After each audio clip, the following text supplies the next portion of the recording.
बिस्मिल्लाहिर्रहमानिर्रहीम।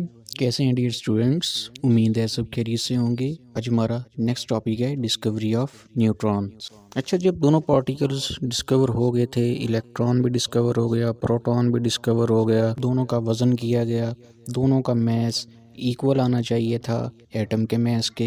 लेकिन जब इलेक्ट्रॉन के मैस को और प्रोटॉन के मैस को प्लस किया गया तो वो एटम के वेट से कम आ रहा था।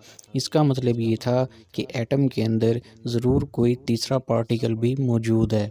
इलेक्ट्रॉन का मैस तो तकरीबन ना होने के बराबर है। इतना कम होता है इलेक्ट्रॉन का मैस कि हम उसको नेग्लिजिबल कंसीडर कर सकते हैं। जब दोनों के मैसेस को जमा किया जाता है, इलेक्ट्रॉन के मैस को भी प्रोटॉन के मैस को भी, वो एटम के मैस के बराबर नहीं आता।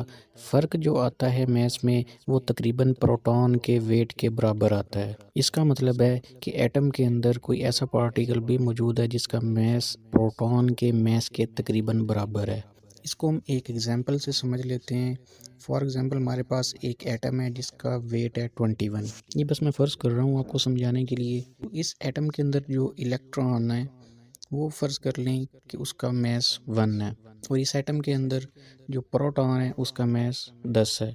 तो होना तो ये चाहिए कि प्रोटॉन और इलेक्ट्रॉन के मैस को जब हम जमा करें तो वो 21 आना चाहिए, लेकिन ऐसा नहीं होता।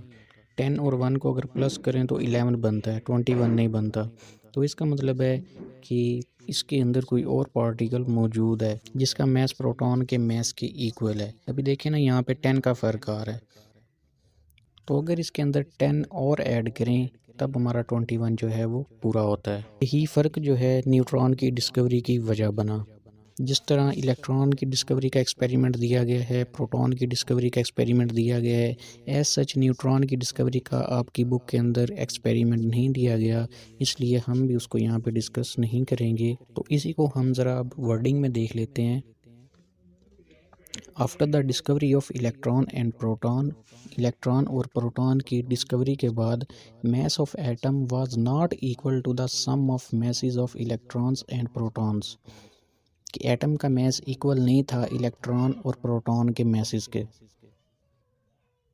As mass of electron is very small, electron का मैस क्योंकि बहुत ज़्यादा स्मॉल है, तकरीबन ना होने के बराबर है, हम चाहें तो उसको निगलेक्ट भी कर सकते हैं। साइंटिस्ट थॉट दैट, साइंसदानों ने सोचा that there must be another particle, ज़रूर कोई तीसरा पार्टिकल मौजूद होगा इन एन एटम, एटम के अंदर, having mass equal to that of proton, जिसका मैस प्रोटॉन के मैस के इक्वल होगा। आखिरकार 1933 में वो तीसरा पार्टिकल न्यूट्रॉन डिस्कवर हो गया। इसके ऊपर कोई चार्ज नहीं था, इलेक्ट्रॉन पे नेगेटिव चार्ज, प्रोटॉन पे पॉजिटिव चार्ज। क्योंकि ये दोनों अपोजिट हैं, एक दूसरे के इफ़ेक्ट को कैंसिल करते हैं, तो एटम न्यूट्रल होता है। तो ज़ाहिर बात है न्यूट्रॉन के ऊपर फिर कोई चार्ज नहीं होगा, और वाकई न्यूट्रॉन पे कोई चार्ज नहीं था, वो एक न्यूट्रल पार्टिकल था। Later on in 1933, another particle, neutron, was also discovered, which known to carry no charge, जिसके ऊपर कोई चार्ज नहीं था।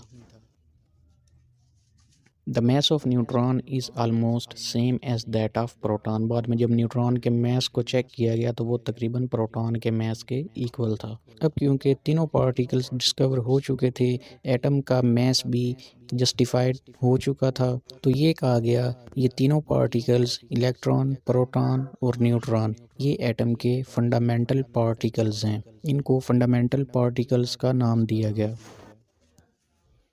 These three particles, that is electron, proton and neutron, were given the name of fundamental particles. ये बुनियादी particles हैं atom के अंदर। These particles are present in all atoms. ये वाले particles तमाम atoms के अंदर मौजूद होते हैं। Irrespective of the fact that, इस बात से कोई फ़र्क नहीं पड़ता, that these atoms behave very different from one another, कि मुख्तलिफ़ एलिमेंट्स के जो एटम्स हैं वो एक दूसरे से मुख्तलिफ बिहेव करते हैं, सबकी प्रॉपर्टीज़ एक दूसरे से मुख्तलिफ हैं। होना तो ये चाहिए था, क्योंकि सबके अंदर ही इलेक्ट्रॉन, प्रोटॉन और न्यूट्रॉन्स मौजूद हैं, तो सभी एक जैसा बिहेव करते, लेकिन एक जैसा बिहेव नहीं करते। इसकी वजह क्या है कि हर एलिमेंट के एटम्स के अंदर इलेक्ट्रॉन्स, प्रोटॉन्स और न्यूट्रॉन्स की तादाद डिफरेंट होती है, तादाद का फ़र्क होता है, इसलिए हर एलिमेंट के एटम एक दूसरे से मुख्तलिफ बिहेव करते हैं। It was also shown that number of these particles are different in different atoms, कि मुख्तलिफ एटम्स के अंदर इन फंडामेंटल पार्टिकल्स की तादाद मुख्तलिफ है। तो ये छोटा सा टॉपिक था न्यूट्रॉन की डिस्कवरी का। नेक्स्ट इंशाल्लाह हम न्यूक्लियस की डिस्कवरी को देखेंगे। तब तक के लिए टेक केयर, अल्लाह हाफिज़।